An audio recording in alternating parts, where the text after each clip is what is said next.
पाकिस्तान और अफगानिस्तान का फौरी जंग बंदी पर इत्तेफाक। दोनों ममालिक पायदार अमन इस्तेहकाम के लिए मैकेनिज्म बनाने पर रजामंद। बातचीत के लिए 25 अक्टूबर को इस्तांबुल में दोबारा बैठक लगेगी। अफगानिस्तान से दहशतगर्दी का सिलसिला फौरी बंद होगा। हमसाया मुल्क एक दूसरे की सरजमीन का एहतराम करेंगे। वज़ीर दफा ख्वाजा आसिफ का ट्वीट। सालसी पर कतर और तुर्की से इजहार तशक्कुर। कतरी वजारत खारजा ने कहा, उम्मीद है जंग बंदी दोनों ममालिक के दरमियान सरहदी कशीदगी का खात्मा करेगी और खित्ते में अमन के क़याम की बुनियाद रखेगी। पाकिस्तान हमारी रेड लाइन है, किसी को मुल्क की तरफ मैली आंख से देखने नहीं देंगे। कौम के बेटे अपनी जानों की परवाह किए बगैर वतन की हिफाजत कर रहे हैं। नवाज शरीफ की वजीर आजम शहबाज शरीफ से गुफ्तगू। मुल्क की मजमूई सियासी सूरत हाल पर तबादला ख्याल। वजीर आजम ने पाक अफगान मुज़ाकरात से मुतालिक तफसीलात से आगाह किया। वजीर आजम शहबाज शरीफ से वजीर दाखिला मोहसिन नकवी की मुलाकात। वजीर दाखिला ने वजीर आजम को मुल्क में अमन अमान की सूरत हाल पर ब्रीफिंग दी। सेहूनी फौज की गाजा पर मुसलसल बमबारी। इमदाद का दाखिला रोक दिया। गाजा अमन मुआहदे के बाद हमास की इसराइली खिलाफ वर्जियों पर तफसीली रिपोर्ट जारी। अमन मुआहदे के बाद इसराइली हमलों में अब तक 38 अफराद शहीद, 143 जख्मी हो चुके। इसराइल ने इमदादी काफिलों की गुजरगाहें रोककर गाजा में दाखिला बंद कर दिया है। हमास का कहना है कि गाजा में जंग बंदी खतरे में है। इसराइली हमले हादसाती नहीं, मुनज़्ज़म दहशतगर्दी की पॉलिसी का हिस्सा है। इसराइली फौज ने येलो लाइन की हदूद तोड़ दी। गाजा की सरहदों पर इसराइली टैंक, ड्रोन्स और तोपखाने की सरगर्मियां जारी हैं। पाकिस्तान का पहला हाइपर स्पेक्ट्रल इमेजिंग सैटेलाइट खला में रवाना। HS-1 चीन में पाकिस्तानी साइंसदानों की मौजूदगी में लॉन्च किया गया। सैटेलाइट कुदरती आफात और माहौलियाती तब्दीली की निगरानी में मदद देगा। शहरी मनसूबाबंदी और इंफ्रास्ट्रक्चर मैपिंग में मावन साबित होगा। HS-1 रवां साल खला में भेजा जाने वाला पाकिस्तान का तीसरा सैटेलाइट है। वर्ल्ड टेस्ट चैंपियनशिप में शाहीनों को दूसरा इम्तिहान आज से शुरू होगा। पाकिस्तान का जनूबी अफ्रीका को हराने का आजम, तैयारी मुकम्मल। फाइनल 11 का फैसला पिच देखकर करेंगे। 3 स्पिनर्स एक फास्ट बॉलर के साथ भी जा सकते हैं। उबूरी कोच अजहर महमूद की प्रेस कॉन्फ्रेंस। मेजबान टीम के कप्तान एडन मार्करम टेस्ट जीतकर सीरीज बराबर करने के लिए पुराज़म। अस्सलाम वालेकुम, खुश आमदीद। भली करे आया। जी आया नू बखैर रागले। बशत के दुनिया बोल है के साथ मैं हूं फैसल करीम और मैं हूं सादिया साहब से। उम्मीद करते हैं आपका वीकेंड बड़ा अच्छा और बड़ा जबरदस्त और बड़ा फुलफुल गुजरा होगा। आपका कैसा गुजरा? It was a sort of not a weekend but yeah, good start to the day. Good start to the day. चलिए तो हम भी अपने शो का करते हैं आगाज और नॉट विद वन लेकिन 2 डेवलपमेंट सादिया। Yes. और एक तो हमारी लोकल डेवलपमेंट है लेकिन उसी से जुड़ी इंटरनेशनल डेवलपमेंट्स भी हैं। पाकिस्तान और अफगानिस्तान के दरमियान गुज़िश्ता रोज़ हुए दोहा में तवील मुज़ाकरात और फौरी जंग बंदी पर इत्तफाक कर लिया गया है। एक तो हम इस पर बात करेंगे और इसके साथ साथ सारे दावे वादे सब एक तरफ हो गए हैं। जैसे कि हम अपने शो में भी बात कर रहे थे कि क्या जो सीज़ फायर है इसराइल वाला और गजा वाला, क्या वो ज़्यादा लंबा टिक पाएगा? ऐसा नहीं हो पा रहा है। So we beginning with the 2 ceasefires Sadia. Yeah, we are beginning with the 2 ceasefire. First thing first, एक चीज़ जो मुझे ऐड करनी थी when you said इसराइल और गजा के मामले के ऊपर ceasefire की, हम पहले से ही Faisal over and over with all the analyst ये डिस्कस करते हुए आ रहे थे कि who is going to take the guarantee. कल मैंने देखा कि उनके एक मिनिस्टर का बयान बहुत ज़्यादा हाईलाइट हो रहा था and it was making rolls on internet and it was कि हमारे पास जैसे ही हमारे होस्टेजेस आ जाते हैं उसके बाद हम क्यों वहाँ पर बमबारी ना करें। So that's really leads us कि भाई एक्चुअल इंटेंशन वहाँ पर क्या है जब हम गजा की बात करते हैं। और ये डर हमेशा से था कि जब इसराइल को उसके हॉस्टेजेस मिल जाएंगे तो क्या उसके बाद वो बमबारी रोकेगा या नहीं रोकेगा। अच्छा, और इसी के साथ ना सादिया फिर ये जो पाकिस्तान और अफगानिस्तान में सीज़ फायर हुआ है इसके मनाजिर भी हमने कल देखे जब दोहा में ये हो रहे थे। बाय द वे इसका दूसरा राउंड भी होगा एंड देयर यू गो।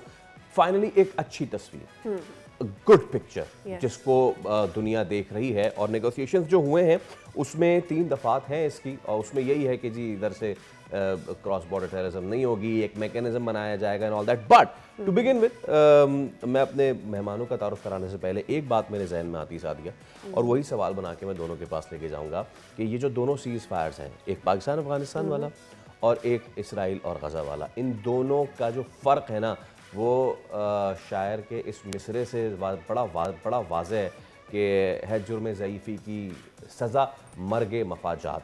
जो जितना ताकतवर है वो अपने टर्म्स बनवा सकता है और जो नहीं है वो आपके सामने है। We have got today with us माहिर बैनुल-अक़वामी अमूर डॉक्टर हामिद अल-मशरक़ी साहब हमारे साथ मौजूद हैं, एंड उनके साथ हमारे साथ ब्रिगेडियर रिटायर्ड बाबर अलाउद्दीन साहब भी। आप दोनों को हम वेलकम करते हैं। बहुत शुक्रिया sir, thank you so much for your time.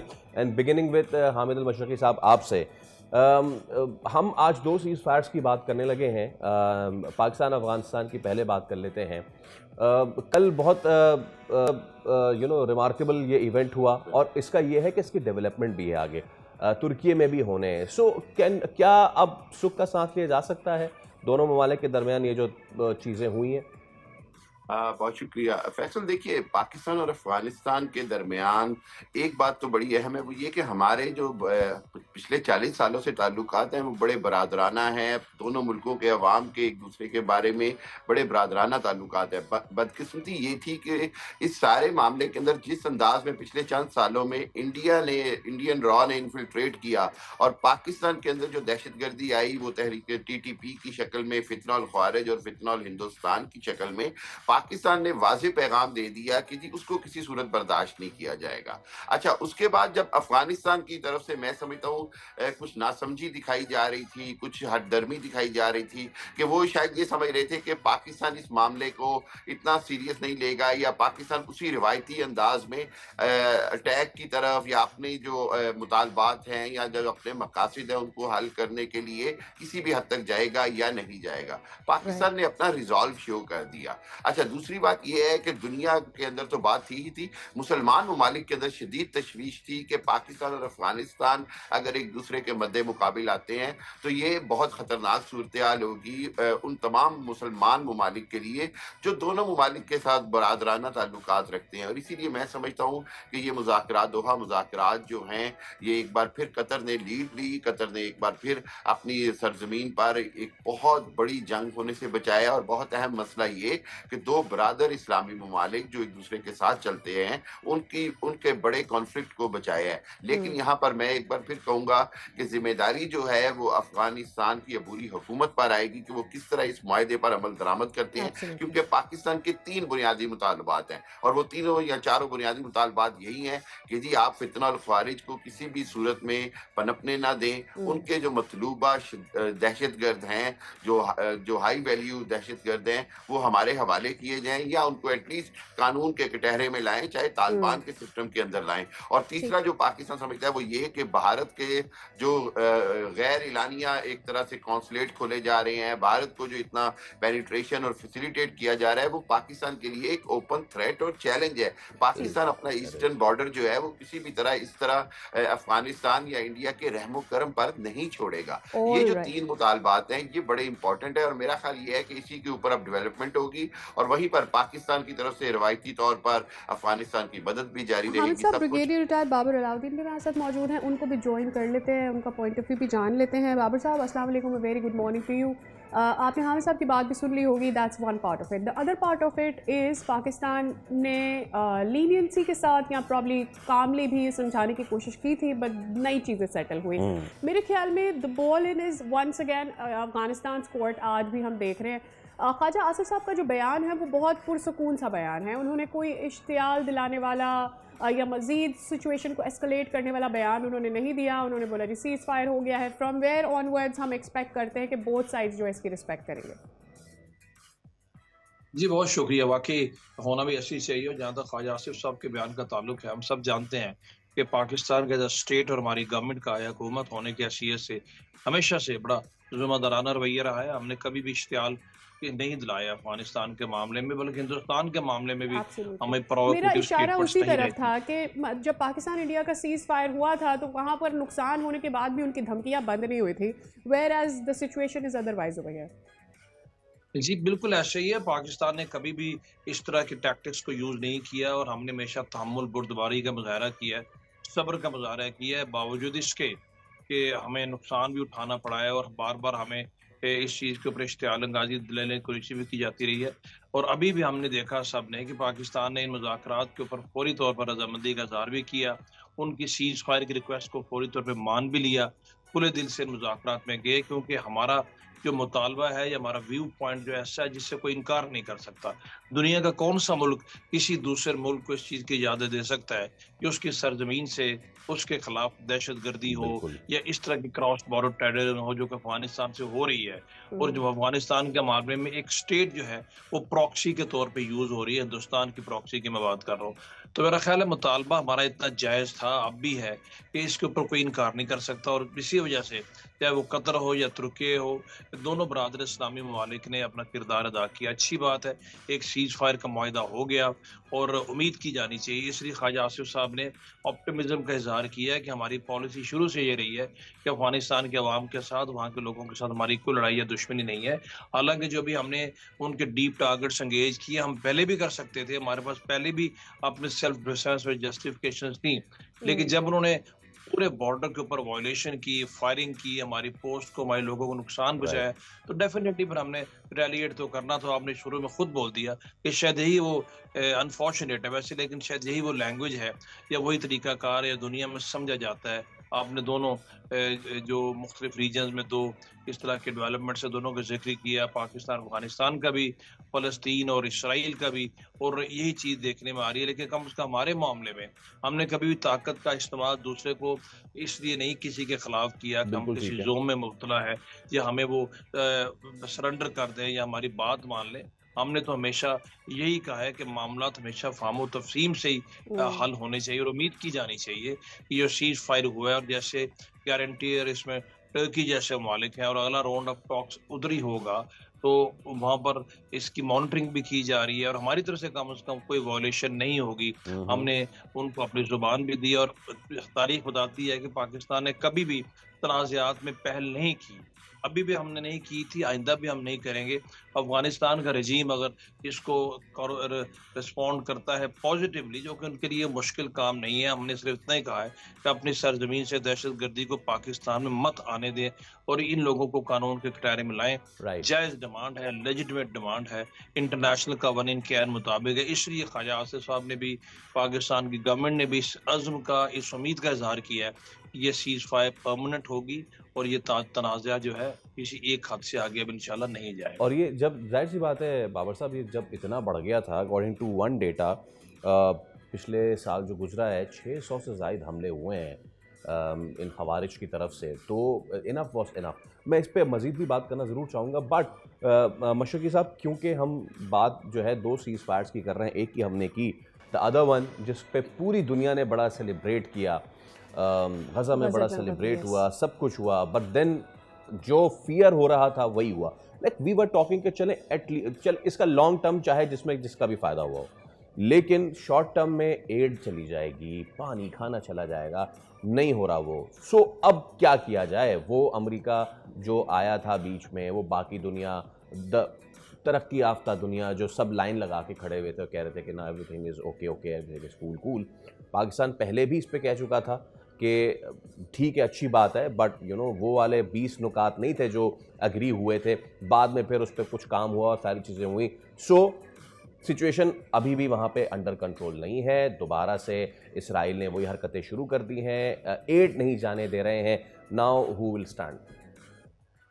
देखिए फैसल, मैं ये समझता हूँ कि नेतन्याहू जो है वो हमेशा से नाकाबिले एतबार था और उसका माजी भी यही है कि उसने किसी भी वादा या किसी भी सीज फायर की कोई भी जो है उसने उसका एहतराम कभी भी नहीं किया। मैंने मतलब मेरे जैसे बहुत सारे लोगों ने, मैं भी इसमें शामिल हूँ, हम सब ने ये कहा कि जी ये नामुमकिन है कि सीज फायर बहुत ज़्यादा अरसा चले, लेकिन इतने चंद दिनों में ये इतनी बड़ी वायलेशन शुरू कर देंगे, ये इंतहा है। मैं समझता हूँ उस मुआहदे की तौहीन है और उस सब के साथ साथ जितने ममालिक जो उसमें गारंटर थे वो सब जिम्मेदार हैं। लेकिन एक बात बड़ी इंपॉर्टेंट है और वो पता है क्या है, मैं ये समझता हूँ कि वो जो यरगमालियों को रिहा कराना, अगर वो समझ रहे हैं कि इसमें उन्होंने कोई ट्रैप किया है हमास को, तो मैं नहीं समझता। देखिए बात यह है कि सिर्फ 20 यरगमाली जिंदा रह गए थे और उसमें से जो डेड बॉडीज थी वो रह गई थे। और सबसे इंपॉर्टेंट फैक्टर था वो ये था कि गजा पहुंची जाए, फूड क्राइसिस है, कहत है, और उसके अंदर हमास ने जो कंप्रोमाइज किया वो दुनिया को एक बार हैरान किया उसने, कि हमास ने उस इसराइल और अमेरिका की शराइत के ऊपर सीज फायर को एग्री किया। उसके अंदर वही बात थी कि पहली 4 शराइत जो थी वो मुकम्मल तौर पर इसराइल को फेवर करती थी, और उसके बाद कोई ऐसी गारंटी नहीं थी जिसकी बिना पर इसराइल को दोबारा बर्बरियत से रोका जा सके, मां सिवाय इसके कि इंटरनेशनल प्रेशर अब दोबारा से आया जाए। सबसे बड़ी बात यह है कि वो ममालिक, चाहे वो वेस्टर्न वर्ल्ड हो, चाहे वो अमेरिका हो, और चाहे वो मुसलमान ममालिक हो, जिन्होंने इस मुआहदे में हमास पर दबाव डाला और जिन्होंने इस मुआहदे को अभी शर्म शेख में इतना बड़ी हमने सेलिब्रेशन कर देखी कि जी 20 से ज्यादा सरबराहान मुमलिकत ने इस मुआहदे पे साइन और दस्तखत के साथ सेलिब्रेशन की, वो सब जिम्मेदार हैं कि वो अब इसराइल को इसके बारे में जवाबदेह ठहराएं। और अब फिर वही बात है कि अब क्या इसराइल पर इकोनॉमिकल पाबंदियां नहीं लगनी चाहिए? लगनी चाहिए। इसराइल की फिजाई हदूद को बंद करने की बात करिए, यानी अब वो अमली इकदाम करने की जरूरत है जो कि किसी भी वायलेटर को सजा के तौर पर या उसके ऊपर दबाव डालने के तौर पर इस्तेमाल किए जाते हैं। उसके अंदर उसका बाइकाट, उसका सफारती बाइकाट, उसकी फिजाई हदूद की पाबंदी, और सबसे बढ़कर ये कि उसके ऊपर सैंक्शंस की बात की जाए। और हम सब जानते हैं कि नेतन्याहू ने 12 या उसकी जो काबीना है उसने बिल्कुल इसी तरह अपनी ये जो सारा प्लान मंजूर किया, उसके अंदर उनका मकसद सिर्फ यही था कि जी बस यरगमाली रिहा हो जाए और उसके बाद हम अपनी बर्बरियत, अपनी सफाकियत दोबारा जारी रखेंगे। अब दुनिया जो है वो मैं समझता हूँ एक कटहरे में है, और दुनिया सारी जो है वो जवाबदेह है। और हम सब जानते थे जिसको अंग्रेजी में हिपोक्रेसी कहते हैं, hypocrisy of the west and hypocrisy of Israel itself. So देखना होगा अगर ये सूरत बढ़ती है तो फिर एक बार जो है वो इंतहाई खतरनाक सूरत पैदा हो जाएगी, और बदकिस्मती से इस बार हमास के पास या मुसलमानों के पास या उनके पास कोई ऐसा बहाना या कोई ऐसी चीज नहीं होगी जिससे वो दुनिया को मुतमईन कर सके, बल्कि उनके पास रिटेलिएट करने के अलावा कोई चॉइस नहीं रह जाएगी। और फिर एक बार कोई ऑपरेशन का बहाना बना के इसराइल ऐसे लग रहा है जैसे मजीद कार्रवाइयां करेगा, और उसके लिए अमेरिका को अपना किरदार अदा करना है। ये खबर हमने जिस तरह से अमेरिका की जानिब से ये खबर आना शुरू हो गई थी, बाबर साहब आपकी जानिब आऊँगी इस सवाल लेकर। कुछ दिन पहले डोनाल्ड ट्रंप का ये बयान आया था कि अगर हमास अपने आप को कम्प्लीटली डीवेपनाइज नहीं करता तो हम दोबारा अटैक करेंगे, और ये चीज़ें आ रही थी। और जब ये माहौल बनाने की कोशिश की जा रही थी उसी वक्त ऐसा लग रहा था कि ये जंगबंदी ज़्यादा देर नहीं रह सकती है। कल परसों के ये बयान है, कल रात का मैं बेन गुएर का जो उनके नेशनल सिक्योरिटी मिनिस्टर हैं उनका बयान देख रही थी, तो उन्होंने ये कहा कि हमारे हॉस्टेजेस वापस आ चुके हैं, तो अब दोबारा बमबारी गज़ा को हम एक दफ़ा फिर से दोज़ख बना देंगे, हेल बना देंगे, उनके वर्ड्स ये थे। हम ये पहले से ही एक्सपेक्ट कर रहे थे। क्या अब वो डोनाल्ड ट्रंप जो ये कह रहे थे कि मैंने 8वीं जंग रुकवाई है, somebody is going to shake him up, कि क्या ये अब स्ट्रिप ऑफ करने आपकी आखिरी जंग जो आपने रुकवाई थी उसको, जो आप जिसका क्रेडिट ले रहे थे?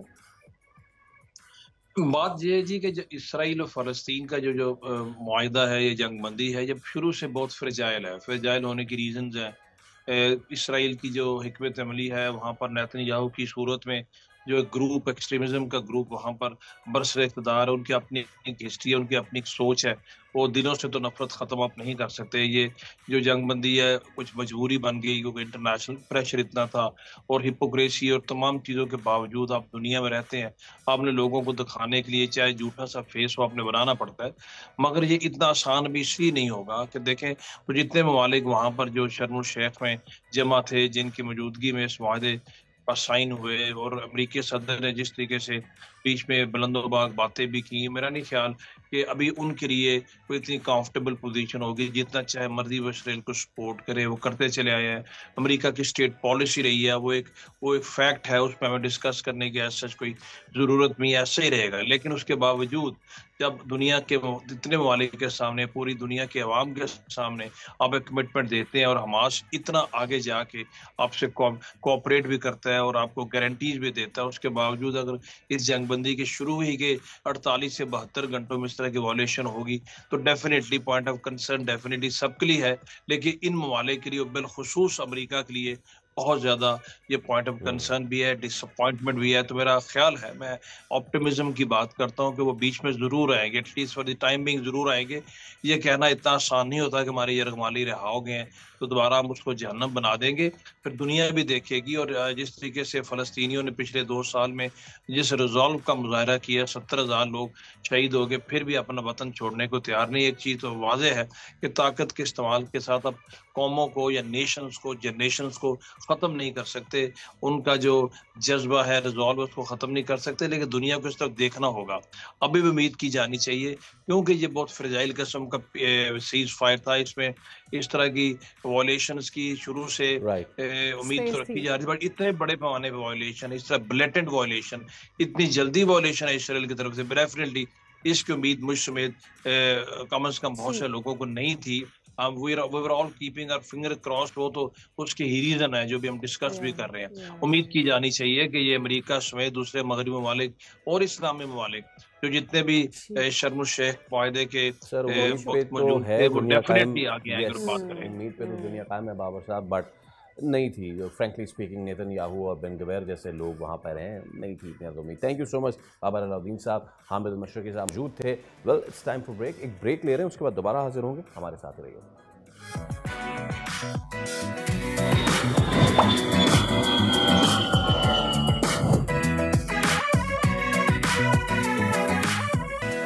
इससे बात कर लेते हैं डेंगू से मुतालिक, क्योंकि बहुत ज़्यादा ये वायरस फैल रहा है। सुबह से की अगर ख़ास तौर पर बात करें, ख़तरनाक हद तक कहा जा रहा है। रिपोर्ट के मुताबिक कराची और हैदराबाद में डेंगू के केसेस में होशरुबा इजाफा हुआ है और इसके साथ साथ सूरत हाल तशवीशनाक होती जा रही है। बिल्कुल, सरकारी जो नंबर सामने आ रहे हैं उसके मुताबिक सिंध में अब तक 819 केसेस रिपोर्ट किए गए हैं। ऑन द अदर साइड अस्पतालों और लैब्स के डेटा के मुताबिक सिर्फ 6 हफ्तों में तादाद जो है वो 12,000 तक पहुंच चुकी है। यानी असल सूरत हाल कहीं ज़्यादा संगीन है। और रिपोर्ट के मुताबिक सिर्फ कराची के 3 बड़े अस्पतालों में 2,972 केसेस रिपोर्ट हुए हैं, जबकि हैदराबाद की एक पब्लिक लैब में 9,075 मरीज सामने आए। माहिरीन के मुताबिक मानसून बारिशों के बाद खड़े पानी ने मच्छरों की तादाद में खतरनाक इजाफा कर दिया है। बिल्कुल, और साथ ही महकमा सेहत ने शहरियों को ये डिटेल्स शेयर की है, उनको हिदायत जारी की है कि घरों और गलियों में पानी जमा ना होने दें। मच्छर मार जो स्प्रेज होते हैं और उसके साथ साथ जो एंटी रिपेलेंट्स होते हैं उनको इस्तेमाल किया जाए ताकि मच्छर आपको ना कांटे। फुल आस्तीन और वो सारी डिटेल्स जो कि हम मेरे ख्याल में every time from the day one dengue के हवाले से दी जा रही हैं, वो शेयर की हैं कि आप ज़रूर एहतियात करें। बट मेरे जहन में एक बात आ रही थी, हमें हैदराबाद से हमारे कॉरेस्पॉन्डेंट हमारे साथ मौजूद हैं, उनकी तरफ एग्जैक्टली इरफान की जानिब जाने से पहले Faisal, one thing that came to my mind, do you see those active spraying जो पहले हम देखते थे जब डेंगू शुरू में आया था? We are not witnessing that. Hyderabad चलते हैं अपने कॉरेस्पॉन्डेंट के पास। अस्सलाम वालेकुम, ज़रा बताइएगा क्या सूरत हाल वहाँ पर नज़र आ रही है? जी, हैदराबाद में डेंगू बुखार के मरीजों में तेज़ी से इजाफे के बाद म्यूनसिपल कॉरपोरेशन की जानिब से अब स्प्रे का सिलसिला शुरू किया गया। मच्छर मार स्प्रे शहर के मुख्तलिफ इलाकों में रात के औकात में किया जा रहा है, जबकि जो मरीज़ों की तादाद है वो इस वक्त 60 से ज़ायद मरीज़ हैं जो कि मुख्तलिफ सरकारी हस्पतालों में ज़ेर इलाज हैं। और सरकारी हस्पतालों में 200 बेडेड वार्ड्स बनाए गए हैं। मुख्तलिफ अस्पतालों में ये वार्ड्स हैं जिनमें तकरीबन 200 बेड हैं। इसी तरीके से सरकारी अस्पतालों में भी डेंगू बुखार के वार्ड्स बनाए गए हैं और वहाँ पर मरीज़ ज़ेर इलाज हैं। जो डिस्ट्रिक्ट हेल्थ ऑफिसर हैं उनके रिकॉर्ड के मुताबिक 170 से ज़ायद रोज़ाना डेंगू बुखार का जो है वो टेस्ट किया जा रहा है और इसमें से पॉजिटिव जो लोग हैं उनकी तादाद तकरीबन 40 से 50 आ रही है। ये सूरत हाल है, अस्पतालों में मरीज़ों का इलाज किया जा रहा है। दूसरी जानिब जो डेंगू मच्छर है उसे तल्फ करने के लिए, उसे ख़त्म करने के लिए भी डिस्ट्रिक्ट हेल्थ ऑफिसर की जो टीमें हैं उन्होंने कार्रवाइयाँ शुरू की हैं। 70 से ज़ायद मकानात में उनके डेंगू मच्छर के जो अंडे हैं उन्हें तल्फ किया गया है, ख़त्म किया गया है। और साथ साथ जहाँ जहाँ से शिकायत आ रही है, जिस इलाके से ज़्यादा मरीज़ आ रहे हैं, उन इलाकों में भी महकमा हेल्थ की टीमें जाकर। बिल्कुल ठीक है इरफान, आप हमें हैदराबाद से अपडेट कर रहे थे। अब चलते हैं, हमारे साथ मौजूद है माहिर वबाई अमराज प्रोफेसर डॉक्टर रफ़ीक खलानी साहब के पास। प्रोफेसर साहब अस्सलाम वालेकुम and thank you so much for your time. It's a pleasure having you on the show. So ये जो हाई नंबर है, नंबर राइज है, क्या ये एक्सपेक्टेड था या फिर ये इसके पीछे रीज़न एंड ऑल, क्या ये एक्सपेक्टेड था कि इस सीज़न में इतना होना है या फिर एक्सपेक्टेशन से नंबर्स ज़्यादा हो गए? दफ़ा इतनी इफेक्टिव नज़र बिल्कुल नहीं आ रही। और चूंकि मैं खुद भी कई एक लेबोरेटरीज को रन करता हूँ कराची में, हमारे पास पॉजिटिविटी बहुत ज़्यादा आ रही है डेंगू की, लेकिन डेंगू के साथ साथ चिकनगुनिया के केसेस भी आ रहे हैं। और बहुत सारे मरीजों की जो चिकनगुनिया की कंप्लेंट्स हैं, क्योंकि चिकनगुनिया का टेस्ट जो है वो इतना इफेक्टिव नहीं है, तो उसकी हम प्रॉपर डायग्नोसिस नहीं कर पाते हैं। दूसरा यह है कि मलेरिया भी एक साथ साथ चल रहा है, और बहुत सारे केसेस में मलेरिया और डेंगू दोनों साथ साथ हो रहे हैं। सबसे इम्पोर्टेंट मसला इस वक्त ये है कि जो पहले गवर्नमेंट ने सर्वेलेंस मैकेनिज्म डेवलप किया था और तमाम लेबोरेटरीज से और हॉस्पिटल से रिपोर्ट्स कलेक्ट करते थे ताकि हॉट स्पॉट्स आइडेंटिफाई हो जाए शहर में, और उन पर्टिकुलर जगहों पर जो है ना टारगेटेड इनको स्प्रेइंग करनी पड़ेगी, तब जाकर जो है ना चीजें कंट्रोल में आएंगी। दूसरा ये कि फैमिली क्लस्टरिंग बहुत होती है, तो जिस फैमिली में एक केस हुआ होता है उसमें मल्टीपल केसेस होने शुरू हो जाते हैं। तो health education of the families जो है ना वो मास लेवल पर होनी चाहिए, ताकि अगर किसी को डेंगू या चिकनगुनिया की अलामत हों या मलेरिया की अलामत हों, तो कम से कम लोगों को जो उनकी फैमिली के लोग हैं वो महफूज करके रखें और उसको थोड़ा सा अलग आइसोलेटेड वे में ट्रीट करें, ताकि मच्छर से उनको ना काट सके। मच्छर जब ज्यादा वक्त के साथ साथ आपको लगता है कि क्या हमारा रवैया भी चेंज हुआ है? जब डेंगू शुरू में आया था और लोगों को इस बारे में नहीं पता था, अवेयरनेस दी गई थी लोगों को। जी, मैं यही कह रही हूँ कि जब लोगों को शुरू में अवेयरनेस दी गई थी तो लोगों ने इसे फॉलो भी किया था। अब मेरे ख्याल में लोग भी इसे आसान लेने लग गए हैं कि हर साल ही डेंगू तो आता ही है, हर साल चिकनगुनिया तो आता ही है, और उस पर ध्यान नहीं दिया जाता इतना। आपकी बात बिल्कुल बजा है कि ध्यान नहीं दिया जाता, लेकिन मेन मसला ये इसलिए से नहीं कि लोग भूल जाते हैं और लोगों की और मसरूफियात इतनी ज्यादा होती हैं कि ये बार बार एजुकेट जो है ना रिपीट करना पड़ता है, एजुकेशनल मटेरियल जो है ना और एजुकेशनल चीजें, और मास मीडिया का बहुत बड़ा रोल है। और मैं समझता हूँ कि तो मेरा इसलिए कि इतना खतरनाक एपिडेमिक इस दफा है जितना मैंने पहले कभी नहीं देखा।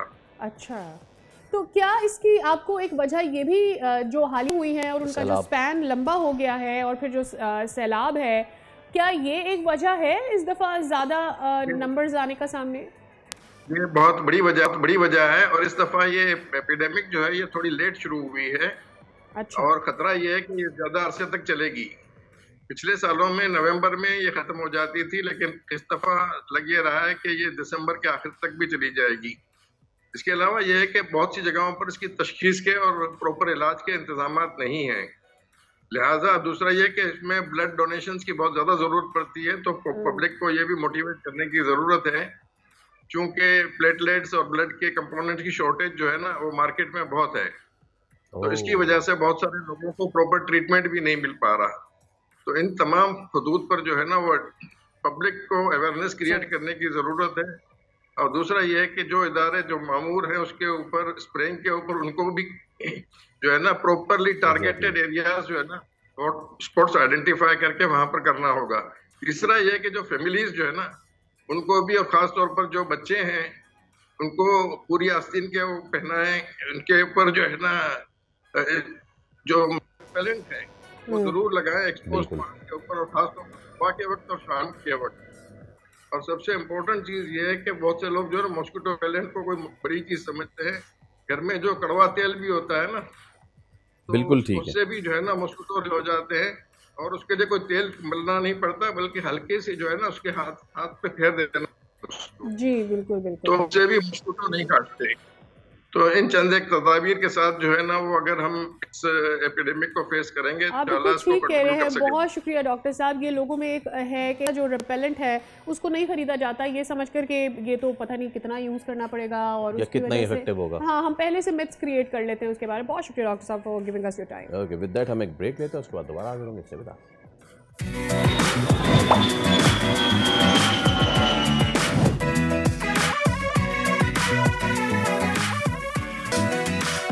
Welcome back. तो अपने नाज़रीन को ये बताएं कि हम सर्दियों की तरफ तो जा रहे हैं, you know it, we all know it, but जैसे जैसे मौसम चेंज हो रहा है हम देख रहे हैं कराची में तो इतना इसका असर नज़र नहीं आता, बट पंजाब में ख़ासतौर पर लाहौर और उसके आसपास के इलाकों में हम देखते हैं कि फ़ज़ा जो है वो आलूदा नज़र आती है, जो ऑब्वियसली ख़ास तौर पर वो सारे लोग जिनको किसी भी किस्म की एलर्जी होती है, एज़मा, सांस कर लेने में जिनको दुश्वारी होती है, दमा के मर्ज़ में जो मुब्तला लोग होते हैं, उनके लिए बहुत ही मुश्किल हो जाता है। विद दैट स्कूल की टाइमिंग्स में बड़ा ये खलल डालते हैं, क्योंकि लोगों को इससे मुश्किल ये होती है कि स्कूल जाने में उनको दिखता नहीं है और फॉग इससे मिल जाता है, तो ये और क्रिटिकल हो जाता है। और प्लस आगे अभी जरा अभी this is just the beginning. वो जो स्मॉग वाली सिचुएशन होती है, पिछला साल हम भूल नहीं सकते, कितनी ज़्यादा सिचुएशन ख़राब होगी। तो क्या ये भी एट्रीब्यूट करें कि हम ये भी माहौलियाती तब्दीली है? मसूद वार साहब माहिर माहौलियात हमारे साथ मौजूद हैं। मसूद साहब, good morning sir, thank you so much for your time. तो मैं इस स्मॉग फैक्टर को भी एट्रीब्यूट करूँ क्लाइमेट चेंज से, या फिर ये भी हमारा अपना करता धरता है सारा? हमारा अपना करता था। And how is that? हमारा अपना ही है। देखिए, हमने जिस तरह वे ऑफ लाइफ, जिंदगी का तरीका, जिस तरह तरीका अख्तियार किया है, ये वही है। मतलब मैं ये नहीं कह सकता कि इसमें कोई और चीज है। ये हम जिस तरीके से जिंदगी गुजारना चाहते हैं वही नजर आता है। क्या आपको मसूद साहब लगता है कि हम इसको ठीक कर सकते हैं फ्रॉम हियर? लाहौर में हमने देखा कि वो स्मॉग डिटेक्टिव जो गन्स होती है उन्हें यूज़ करके और फिर माहौल को क्लीन करने के लिए पूरी मशीनरी तो इंस्टॉल कर दी गई है। नहीं, मतलब अब चीज़ों को ठीक नहीं कर सकते ना। ये सिर्फ लाहौर नहीं है, पूरी 5 डिवीजन्स हैं पंजाब की, जिसमें जो है वो नॉर्मल नहीं है। तो मुझे नहीं समझ में आता कि किस तरह इसको ठीक करने की कोशिश की गई है। और ये किया गया, देखिए, एक तो हो गई आपकी जब हम बाकियात जलाते हैं फसलों की, और हम आज भी बैठ के यही बात करें मसूद साहब कि हमें फसलें जलानी चाहिए, नहीं जलानी चाहिए। अगर नहीं जलाते तो उनका रिप्लेसमेंट क्या है, जलाते तो फिर उसके साथ हम क्या बेहतर कर सकते हैं? So what is the solution to it? जलाने की बात नहीं है। देखें, बात ये है कि the way we wish to live वो डिफरेंट है। मतलब ठीक है, वो कहते हैं कि दिल्ली की तरफ या पंजाब की तरफ जो है वो इंडिया में जो है वो जलाते हैं और उसका हवा खराब होती है। लेकिन सॉरी, यही बात कि वहाँ का जो स्मोक है वो हमें जो है वो करता है मसला हमारे। नहीं, वो देखें, की जरूरत है तो हमें 5 गाड़ियां रख दी हैं और वो जो तो अब पूरा खराब हो चुका है। अब मैं नहीं समझता कि ये कोई किसी कॉस्मेटिक तरीके से इसको आप हैंडल कर सकते हैं, नहीं समझता हूँ। ये आपने बात बिल्कुल ठीक की मसूद साहब। हम इस पे will invite you to the studio. Thank you so much for your time. कुछ कनेक्टिविटी के इश्यूज आ रहे हैं, बट ये जो बात की है मसूद साहब ने, आई रिमेंबर लास्ट ईयर एक रिसर्च के मुताबिक जो सबसे ज़्यादा स्मोक का सबल बर्निंग तो थी एक चीज़, लेकिन लाहौर पंजाब में जो 2 स्ट्रोक व्हीलर है, जो मोटरसाइकिल्स हैं, उनकी वजह से सबसे ज़्यादा एयर पोल्यूशन हो रही थी। आप जाएं और जाके देखें उन तरक्की याफ्ता ममालिक में जहाँ पे लोग बसेस में और ट्राम से सफ़र करने और एक्सप्रेस ट्रेन में सफ़र करने को तरजीह देते हैं। हमारे यहाँ गंगा उल्टी बहती है। हमारे यहाँ लोग कहते हैं कि बाइक लो तो वो तरक्की की निशानी है, जबकि ये सबसे ज़्यादा कंट्रीब्यूटर है पोल्यूशन के। यहाँ पे लेते हैं एक ब्रेक, वापस आएंगे इसके बाद।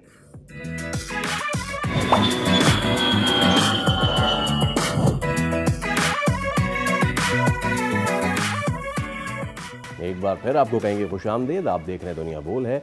वेल, हम जब भी क्रिकेट के सेगमेंट की बात करते हैं, वी आर वेरी हैप्पी। हम बड़े खुश, वैसे बड़े खुश हैं आजकल, क्योंकि पाकिस्तान ने भरा दिया है, 1-0 से लीड कर रहे हैं। सोचें आप, and we are batting again, you know, और वर्ल्ड टेस्ट चैंपियनशिप के में हम दूसरे नंबर पर हैं। मतलब कि हमारी तो इस वक्त हम पकड़ में नहीं आ रही टीम हमारी। बट आज थोड़ी सी कड़वी बात से हम आगाज़ करेंगे। जब क्रिकेट की बात होती है, पाकिस्तान पे एक खामखा का इल्ज़ाम डाला गया है 3 अफगान क्रिकेटर्स की हलाकत का। अच्छा, मज़े की बात है कि ICC ने भी इसको अब सामने लेकर आए हैं कि जी ऐसा हुआ है, और स्ट्राइक में जो है वहाँ पे 3 क्रिकेटर्स जो हैं वो मरे हैं।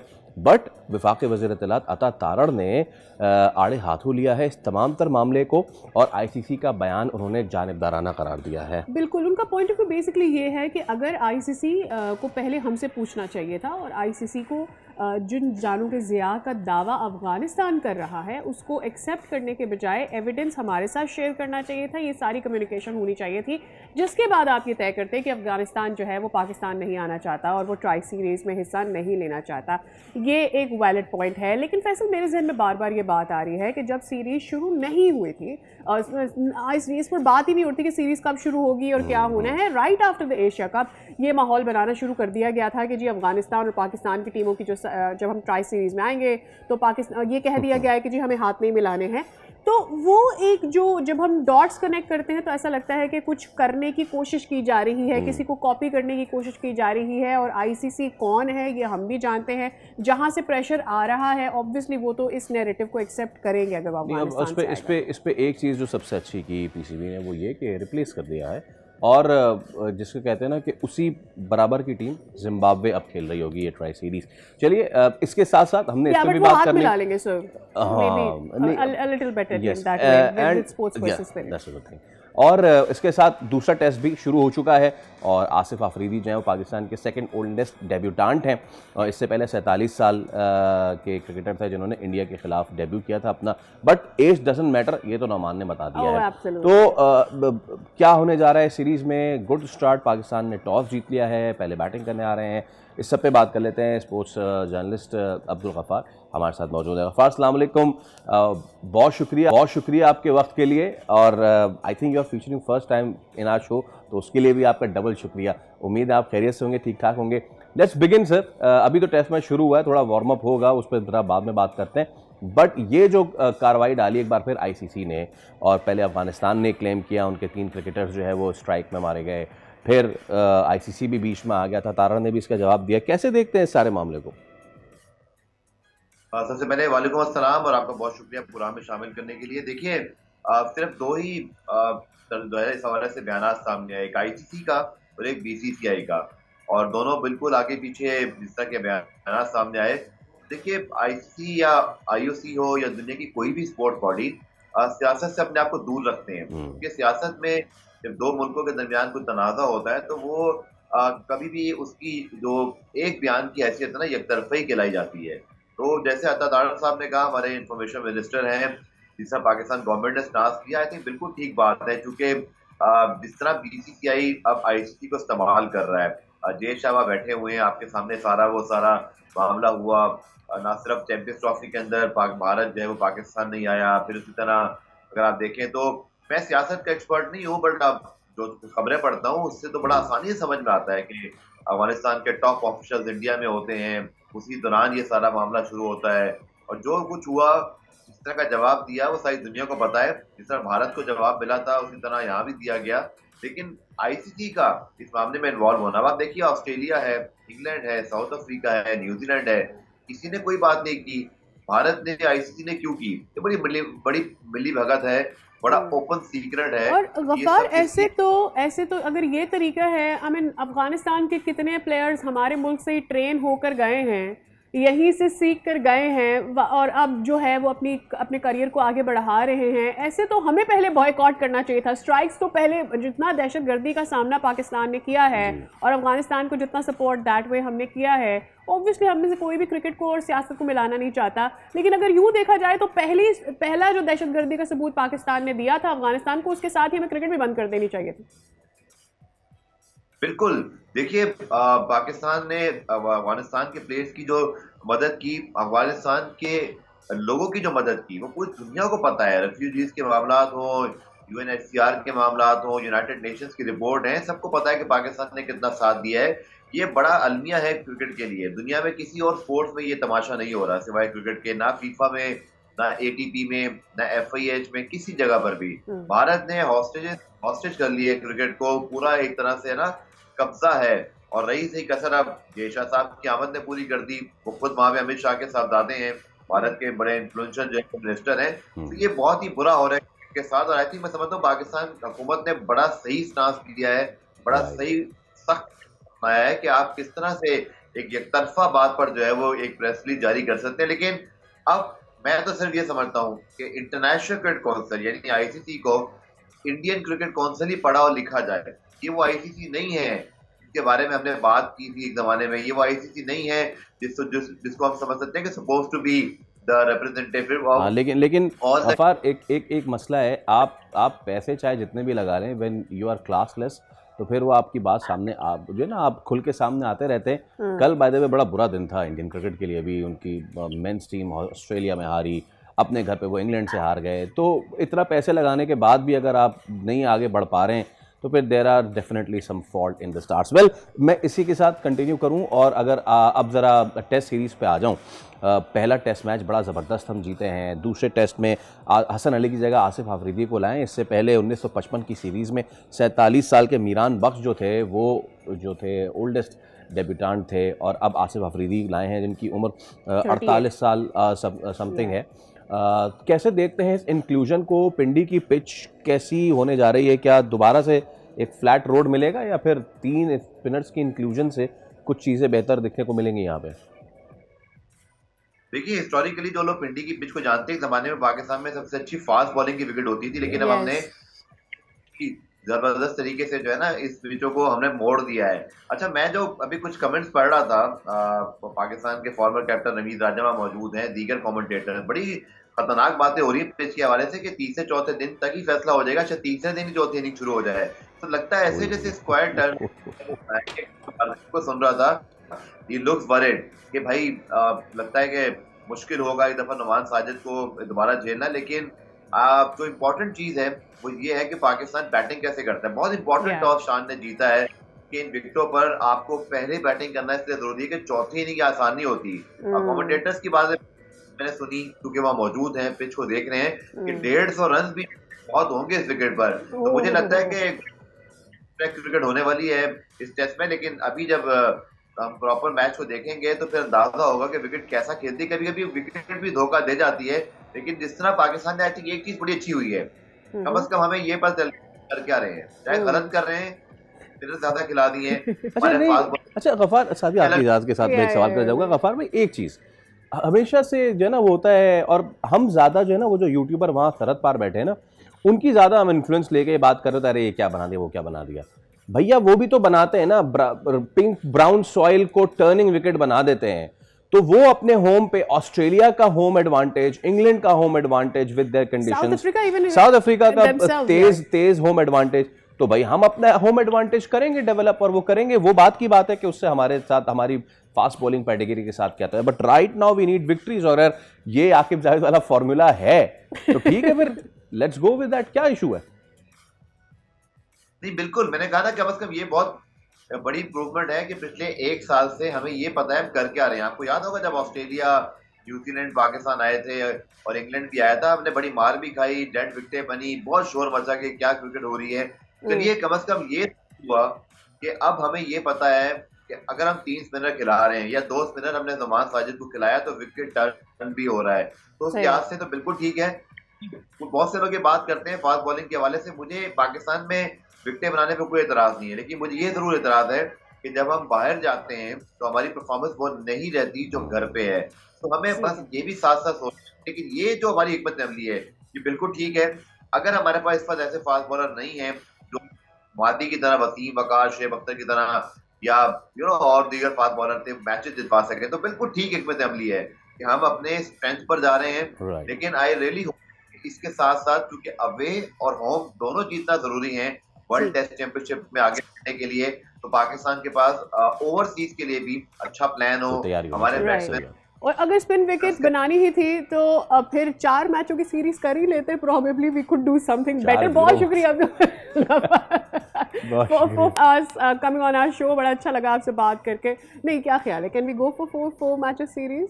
भाई 2 मैच हो, 3 हो, 4 हो, 5 हो, मैं तो कहता हूँ भाई सितारों पे कमंदे डालते रहे इसी तरह हमारे खिलाड़ी। वेल, सितारों पे कमंदे डालने की बात हुई तो मैं ज़रा बात करूँ अब खलाओं की। और पाकिस्तान जो है अपने स्पेस में जो टेक्नोलॉजी है उसके लिए ज़बरदस्त तैयारी के साथ अलॉन्ग विद चाइना बड़े ज़बरदस्त काम कर रहा है।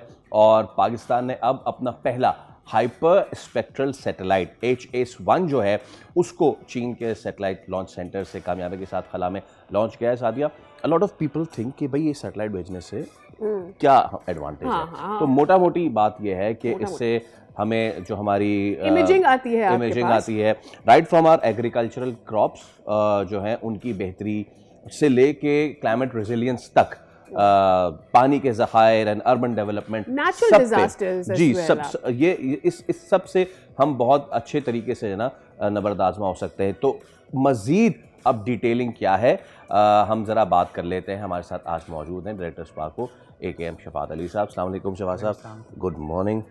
बहुत बहुत मुबारक और another launch. It was a pleasure hosting you earlier, it's a pleasure hosting you again. तो पाकिस्तान के लिए बहुत ही फ़ख्र की बात है कि वो अपने वसाइल में रहते हुए इतनी बड़ी अचीवमेंट हासिल कर रहा है। कितनी बड़ी अचीवमेंट है, ज़रा आप बताइए हमें। बिस्मिल्लाहिर्रहमानिर्रहीम, थैंक यू फॉर इनवाइटिंग। सबसे पहले ये एक बहुत ही खुशाइन बात है कि अल्हम्दुलिल्लाह हमने अपनी पहली हाइपर स्पेक्ट्रल सेटेलाइट लॉन्च की है। अच्छा, थोड़ा सा इसको डिस्टिंग्विश करने, इससे पहले हमारी और भी सेटेलाइट्स रिमोट सेंसिंग की लॉन्च हुई हैं। और रिमोट सेंसिंग 3 क्लासेस की सेटेलाइट्स होती हैं, जिसमें एक इलेक्ट्रो ऑप्टिकल सेटेलाइट होती है, जो हम ऑलरेडी हमारे 2 से 3 एसेट्स हमारे स्पेस में मौजूद हैं। उसमें क्या होता है कि थोड़ा सा नाज़रीन को बताने के लिए कि इन सेटेलाइट्स की मदद से हमारे पास एक कुछ कलर बैंड्स होते हैं जो कि एक आम इंसान की आँख या कैमरे की आँख देख सकती है, जो कि लिमिटेड होते हैं 7 to 8 10 स्पेक्ट्रल बैंड्स तक। उसकी मदद से हम वो इमेजरीज लेके फिर जो आपने एप्लीकेशंस बताई हैं उन एप्लीकेशंस में हम इस्तेमाल करते हैं। इसी के साथ एक और सेटेलाइट होती है जो कि एडवांस फीचर की सेटेलाइट हमारी कुछ महीने पहले लॉन्च हुई थी। उसमें भी ये था कि हम अगर डे नाइट इमेजिंग करनी हो तो हम वो उससे कर सकते हैं। हाइपर स्पेक्ट्रल सेटेलाइट जो है, इसके अंदर मल्टीपल स्पेक्ट्रल बैंड्स हैं, मोर देन 100 स्पेक्ट्रल बैंड्स हैं। अच्छा, इसका एडवांटेज एक और ये भी होता है सेटेलाइट का कि इस सेटेलाइट की मदद से कि ना सिर्फ आप जो आपके पास अगर स्मोकी या फॉग एरिया है और आप वहाँ से ऊपर से इमेजिंग कर रहे हैं, तो आपको यूजली नॉर्मल कैमरे से या नॉर्मल आँख से वो चीज़ पेनिट्रेट करके नज़र नहीं आती है। आप ज़मीन का मुशाहिदा नहीं कर सकते हैं। इसकी मदद से आप है ना, हमारे आपको पता है कि पाकिस्तान में क्लाइमेट चेंज की वजह से बहुत सारे इफ़ेक्ट्स आए हैं, इंक्लूडिंग जो हमारा अपर पंजाब है या नॉर्दर्न एरियाज़ हैं, या अभी सर्दियों के सीज़न में आपको पास फॉग और ये स्मोक साउथ में हमने कितना एग्जैक्टली तो ये है कि अब इसकी मदद से हम वो ज़मीनी सतह के मुशाहिदे भी कर सकेंगे और साथ साथ इस हाइपर स्पेक्ट्रल सेटेलाइट की मदद से ज़ेरे ज़मीन जो हमारे मिनरल डिपॉजिट्स हैं, जो कि हम आम सेटेलाइट से नहीं ऑब्ज़र्व कर सकते। वैसे तो एक नॉर्मल प्रोसीजर ये होता है कि जियोलॉजिकल जब मैपिंग या सर्वे होता है तो लोग जाके वहाँ पे ज़मीन पे जाके उस एरिया को ऑब्ज़र्व करते हैं, कुछ सॉइल की स्टडी करते हैं। सॉइल स्टडी करने के बाद अगर वो आइडेंटिफाई करते हैं कि यहाँ पे शायद पॉसिबली है कि मिनरल डिपॉजिट्स होंगे, they will extract the sample and then identify कि वहाँ पे डिपॉजिट्स हैं या नहीं है। It's a time taking process, in short it's a very time taking process. और अच्छा, इस हाइपर स्पेक्ट्रल सेटेलाइट की मदद से हम पूरे पाकिस्तान का इमेज लेके हम ये आइडेंटिफाई कर सकते हैं किस जगह पे हमारे कौन से ज़खायर मौजूद हैं। We can classify the minerals as well कि कौन से टाइप के मिनरल्स हैं, और साथ में हमें ये भी पता होगा कितने रकबे की हद तक वो फैले हुए मिनरल्स हैं। Classify how rare they are. जी, we can how rare they are. Exactly, definitely. यानी इसलिए देखिए, इसके हर मिनरल्स के एक अपने स्पेक्ट्रल सिग्नेचर्स होते हैं। ओके। तो और ये स्पेक्ट्रल सिग्नेचर्स की जो इंफॉर्मेशन डाटा है, ये एक जनरल पब्लिक के लिए अवेलेबल है कि किस मिनरल के क्या स्पेक्ट्रल सिग्नेचर्स होते हैं। तो जो आपके रेयर मिनरल्स हैं उनके स्पेक्ट्रल सिग्नेचर्स की मदद से हम ये आइडेंटिफाई कर सकते हैं कि ये स्पेसिफिकली कौन सा मिनरल हमारा वहाँ पे अवेलेबल है, जिसको हम एक्सट्रैक्ट करके अपनी नेशनल इकोनॉमी की डेवलपमेंट में इस्तेमाल कर सकते हैं। तो ये तो एक वन ऑफ द एप्लीकेशन है जिस पे ये काम करेगा। साथ में अब जो इन्वायरमेंटल प्रोटेक्शन की बात आती है, अब आपके पास आपको पता है कि पोल्यूशन का जो एक डिफरेंट सोर्सेज हैं, जो कि हम चाहे वो इंडस्ट्रियल पोल्यूशंस हो, टॉक्सिक वेस्ट हो, या आपकी कोस्टल बेल्ट पे आपकी जो मैनग्रूव्स हैं जो वक्त के साथ साथ कम होते जा रहे हैं, उनको किस तरह से आपने प्रोटेक्ट करना है, या जो डिफॉरेस्टेशन हो रही है, आपके दरख्त काटे जा रहे हैं, उनको किस तरह से। तो आप इस सेटेलाइट की मदद से स्पेसिफिकली ये भी आइडेंटिफाई कर सकते हैं कि किन किन जगहों आपके पास क्या क्या सोर्सेस हैं और वो सोर्सेस कहाँ से इमिट हो रही हैं, जिनकी मदद से ये आपके इफेक्ट हो रहा है। तो ये हम जब आइडेंटिफाई करके गवर्नमेंट ऑफ पाकिस्तान और रेलिवेंट डिपार्टमेंट्स को बताएंगे कि you have to regulate some things, you have to make some policies, कि हम उसके बेसिस पे हम ये मिटिगेशंस अडॉप्ट करके इस प्रोसेस को स्टॉप करें, ताकि आप जो ऑलरेडी आप नुकसान एक कर चुके हैं उससे ज़्यादा आप एक्सीड ना हो। तो ये है कि, और साथ में एग्रीकल्चर की अगर हम बात करें, वेजिटेशन में आ जाते हैं, तो एग्रीकल्चर में आपको पता है कि जो किसान, जो काश्तकार होते हैं हमारे, फसलें लगाते हैं, और वक्त के साथ उनको ये पता चलता है कि अगर उनके फसलों पे किसी किस्म का पेस्टिसाइड्स का अटैक हो जाए, it become a bit late जब उनको ये अंदाज़ा होता है कि उनकी फसलें तबाह हो गई या इतना अटैक हो गया कि they can't do the recovery.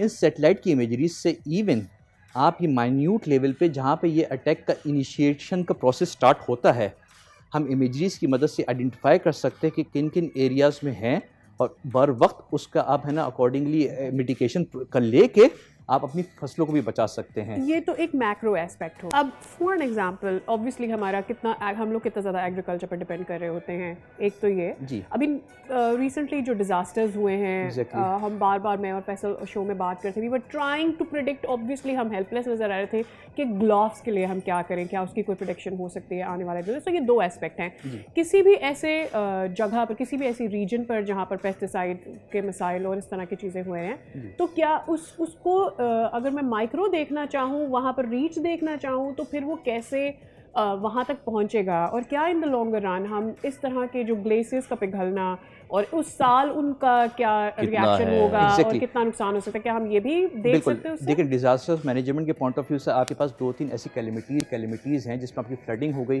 Earthquake हो गया। पाकिस्तान इन दोनों कैलेमिटी से गुजर चुका है लास्ट डिकेड्स में।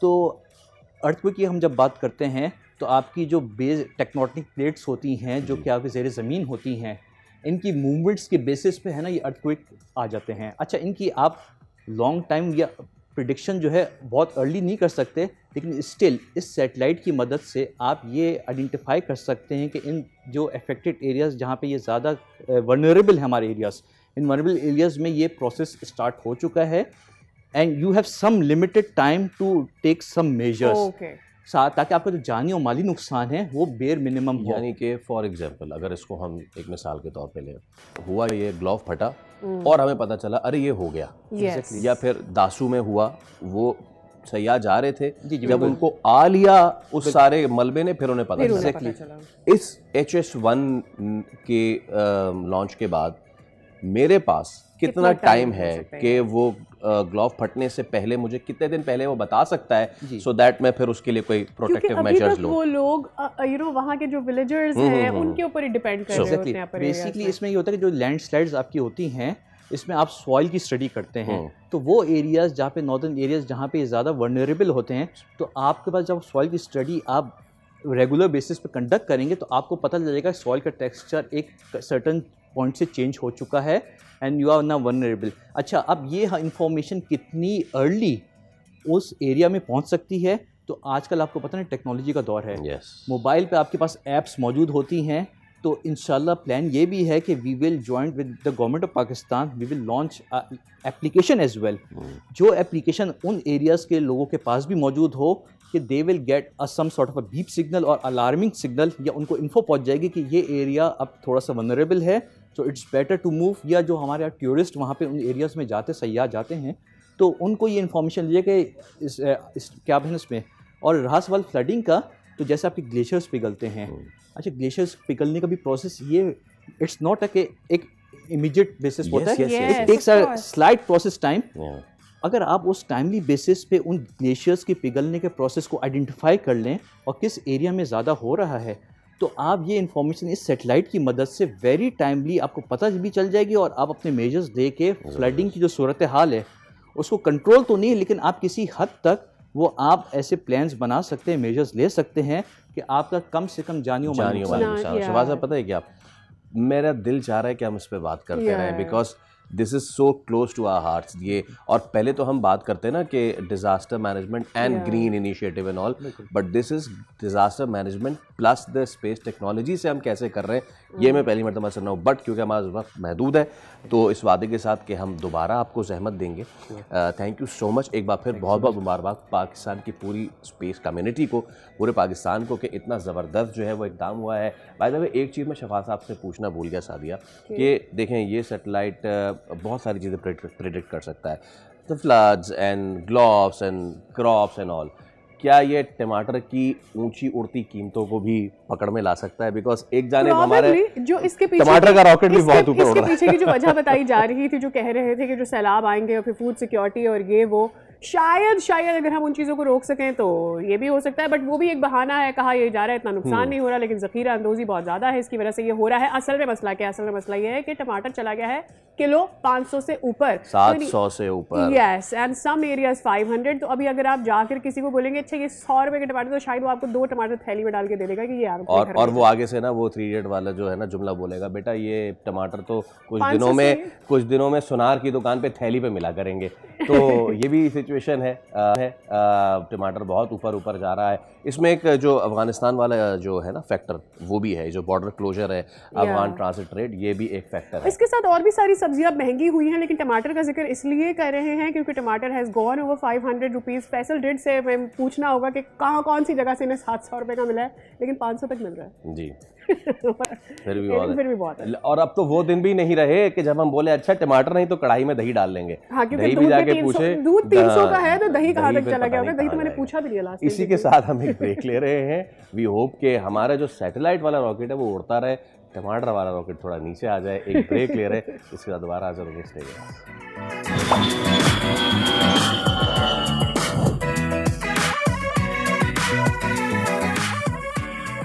Welcome back. तो जनाब आज वो दिन है जो जिन लोगों को हम देखते हैं किसी भी होटल में जाकर हमारे लिए अच्छे अच्छे खाने बनाने का, उनको सलाम पेश करने का दिन है। आज है इंटरनेशनल शेफ्स डे और हमारे साथ आज जो मेहमान मौजूद है, कुछ दिन पहले अभी मैं सोच भी रही थी कि इतने सारे डेज़ बनाए जाते हैं, हमारे बच्चों को बड़ा आजकल शौक़ हो गया है वो खाना पकाने का, ये कहाँ से आ रहा है? सो एक ओवरऑल मेरे ख्याल में मोमेंटम भी चेंज हुआ है, कम से कम पाकिस्तान के अंदर। जब हम शेफ़्स की बात करते हैं और हमारी मेहमान से जब हमारी बात हो रही थी वो कहती कि अक्टूबर का महीना जो हमारे लिए होता है वो ईद का महीना होता है। तो शेफ़ सफ़ा हमारे साथ मौजूद हैं, उनसे जान लेते हैं कि ये जो सर्टिफिकेशन इनके पास है, because she being the certified chef, ये कितनी आसान हो गई है वक्त के साथ साथ पाकिस्तान में, और ये कितना स्कोप खोल देती है। सफ़ा, अस्सलाम वालेकुम, very good morning to you. Obviously एक तो पहले कॉन्ग्रेचुलेशंस, हमारा पूरा मुल्क अब फाइनली हम शेफ्स को भी अप्रिशिएट करने लग गए हैं। It had been a long struggle, लेकिन आप सर्टिफाइड शेफ हो। पाकिस्तान में अब भी सर्टिफाइड शेफ होना कितना अच्छा सफ़र है और कितनी ये स्ट्रगल भी है? देखिए स्ट्रगल है, क्योंकि जाहिर सी बात है आप जब एक फील्ड की तरफ आ रहे होते हैं। अगर मैं अपनी बात करूं तो मुझे इतनी नो हाउ नहीं थी कि प्रॉपर इसकी एजुकेशन होती है, हम वो बस घरों में खाना बना रहे थे और इस तरीके से चल रहा था। लेकिन जब हमने इस फील्ड को एक्सप्लोर किया तो समझ में आया कि प्रॉपर आपने इसकी एजुकेशन हासिल करनी है, then you will be a certified chef.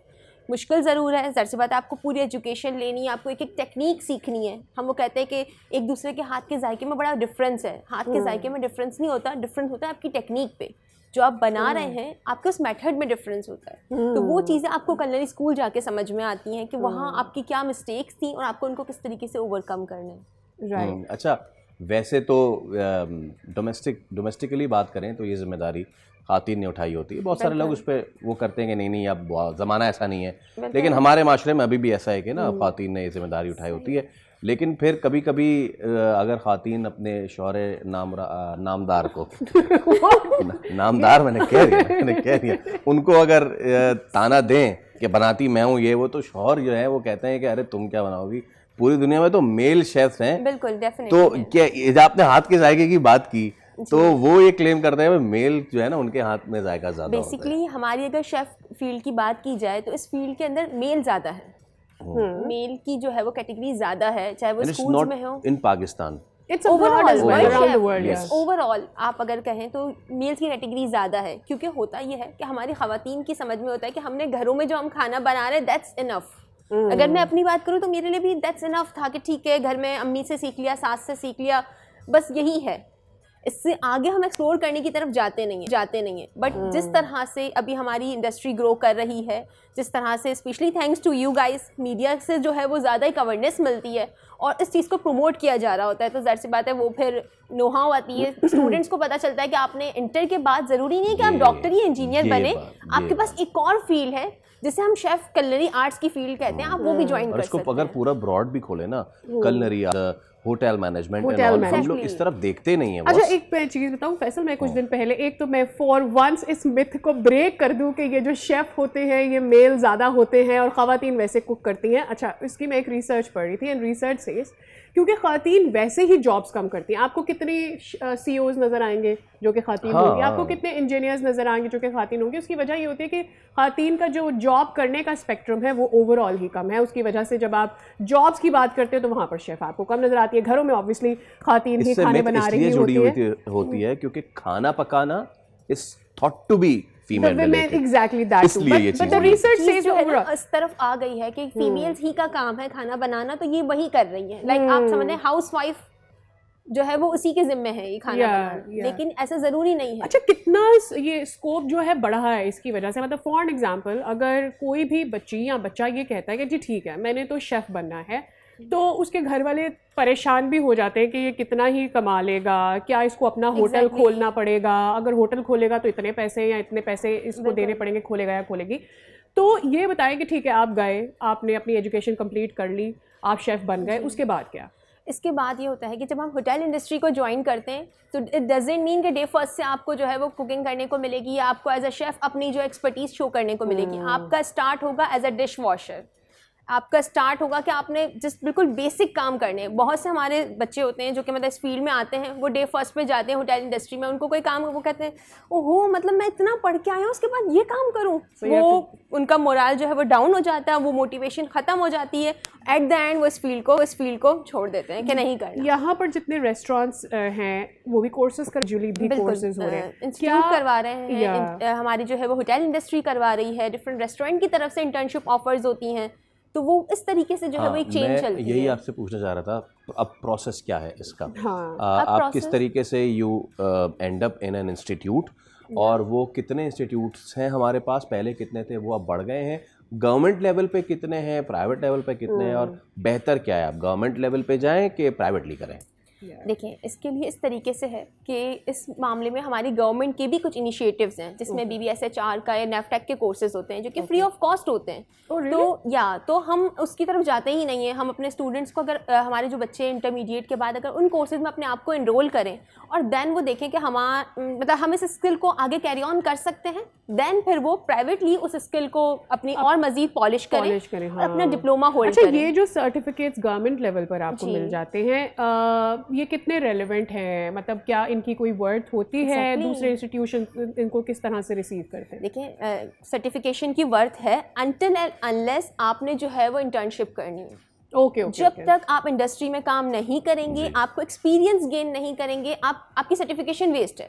Like as a doctor अगर आप अपनी डिग्री कंप्लीट करते हैं, आप हाउस जॉब नहीं करेंगे, आपकी डिग्री वेस्ट है। और कॉन्फिडेंस का कितना लेना देना in being chef, trying new things, working with new experiences? देखिए as a chef confidence level आपका बहुत बूस्ट होता है, क्योंकि जब आप एक्सपेरिमेंट्स कर रहे होते हैं, अपनी रेसिपी पे कमांड हासिल करने की कोशिश कर रहे होते हैं, आपको अपनी रेसिपी को बूस्ट करना होता है, तो आपका कॉन्फिडेंस लेवल ऑटोमेटिकली बढ़ता है। और मैं अपना home chef as a home chef भी अपना बिजनेस रन कर रही हूँ, बिकॉज मेरे लिए पॉसिबल नहीं था कि मैं इंडस्ट्री को ज्वाइन करूँ आफ्टर डूइंग माई सर्टिफिकेशन। तो मैंने अपना होम शेफ बिजनेस जो है वो स्टार्ट किया। तो आपके पास ऑप्शंस बहुत हैं, एक्सप्लोर करने की बात है सारी। अगर आप एक्सप्लोर करेंगे तो आपके पास अपॉर्चुनिटीज ऑटोमेटिकली आएंगी, लेकिन अगर आप नहीं करेंगे तो फिर तो जाहिर सी बात है मेरे ख्याल में ये देखने की ज़रूरत है आपका टैलेंट, बिकॉज मुझे ऐसा लगता है हर कोई अच्छा खाना नहीं बना सकता। ये भी वो आपको एक्सपीरियंस से आता है और शौक से आता है। तो अगर आपका पैशन कुकिंग नहीं है और आप आ जाएंगे जी शायद मैं इसमें कल अपना बिजनेस शुरू कर लूँ, तो प्रॉब्लली आप नहीं कर पाएंगे।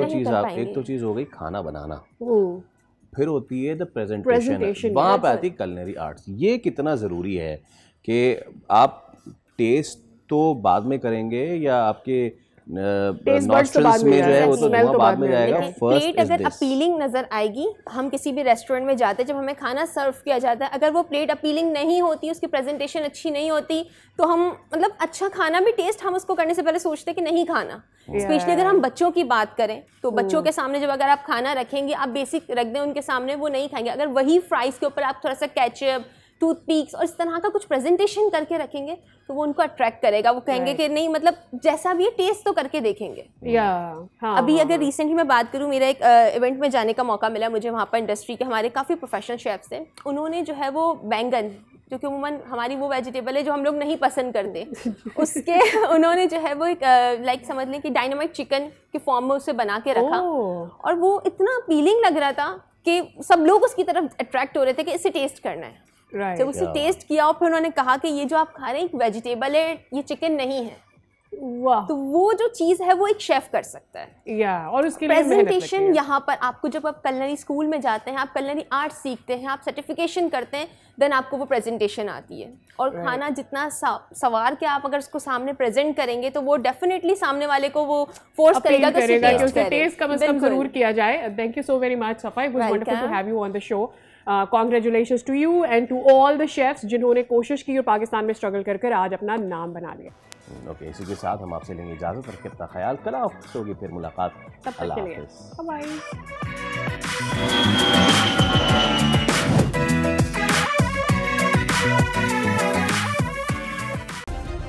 सब्सक्राइब करें और बेल दबाएं ताकि कोई खबर रह न जाए।